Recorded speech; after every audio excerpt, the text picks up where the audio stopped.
Intro. This is the story of the Labubu kid killer, a case so chilling that even now, years later, people argue about what truly happened inside that quiet suburban home. Was it a moment of rage, a crime born from obsession, or did something darker take control of a child, turning him into something unrecognizable? They say children can be unpredictable, but few could ever imagine that a child, barely old enough to understand the world, would take the lives of his parents in an instant. This is a case that defies reason, a story that blends crime, folklore, and the possibility of the supernatural. The beginning. The boy's life seemed ordinary. He lived with his parents in a modest neighborhood, went to school, and had no history of violence. To those around him, he was just another kid. But beneath the surface, something was brewing. He had developed a fascination with Labubu, a collectible figure from the Pop Mart toy line.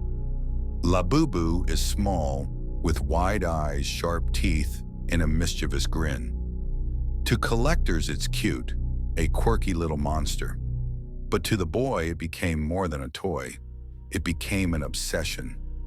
Friends later recalled how he spoke about Labubu constantly. He watched videos of collectors online, begged his parents for one, and when they said no, he grew restless. The denial didn't end in disappointment. It grew into something that gnawed at him, and in time, it consumed him. The night of the crime. On that cold evening, the boy once again asked his parents for the figurine. They refused. What followed wasn't an argument that stretched for hours. It was quick, sudden, violent. Neighbors reported hearing shouting, then silence, followed by a sound none of them could forget. One neighbor described it as a scream, but not the scream of a child. It was deeper, distorted, like a voice being forced through a body not made to hold it. When police arrived, they found both parents dead. The boy stood over them, motionless, staring into nothing. Officers later described the scene as one of the most disturbing they had ever witnessed. The child didn't cry. He didn't panic.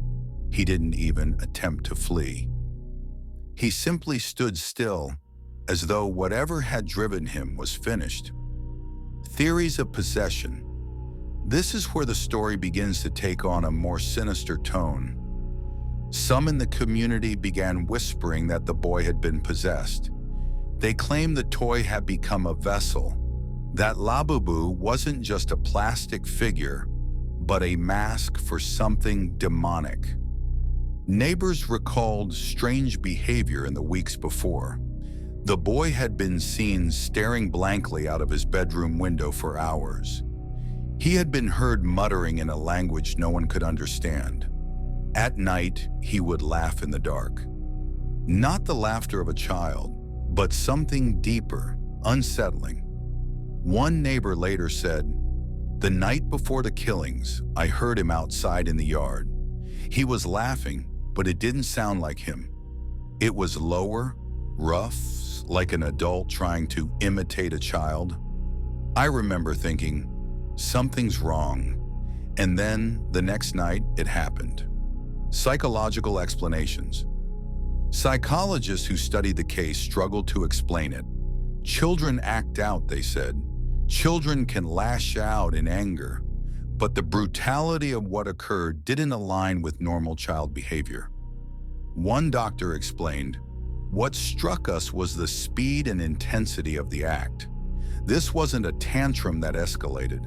It was instantaneous, deliberate, and afterward, there was no remorse, no confusion, just emptiness. To many, it didn't seem possible that a boy so young could do what he did, unless something else was at work." Community reaction. The murder shook the neighborhood. Families who once left doors unlocked began bolting them shut. Parents kept their children indoors, and as the story spread online, it grew beyond a simple crime. Some internet users called it proof of possession. Others claimed the boy had been overtaken by a demonic obsession with Labubu, that his fixation opened a door for something sinister. Paranormal enthusiasts compared the case to other stories where children claimed toys spoke to them, guiding their actions. They pointed out the sharp-toothed grin of the Labubu figure, its uncanny mixture of cute and monstrous, and suggested it could have been more than coincidence. Legends around the case rumors began to spread. Some claimed that when the boy was taken into custody, he whispered to police that, "Labubu told me to do it." Others swore he smiled during his court hearings. Not a nervous smile, but the wide, unsettling grin of the toy itself. Online stories grew wilder. A few claimed that anyone who kept a Labubu figurine in their room risked hearing it whisper at night. Collectors swore they saw the toy's grin widen over time. Of course, none of these stories can be proven, but in the vacuum of answers, the legend took on a life of its own. The aftermath: the boy was never tried as an adult. His identity has been sealed. His whereabouts today remain unknown.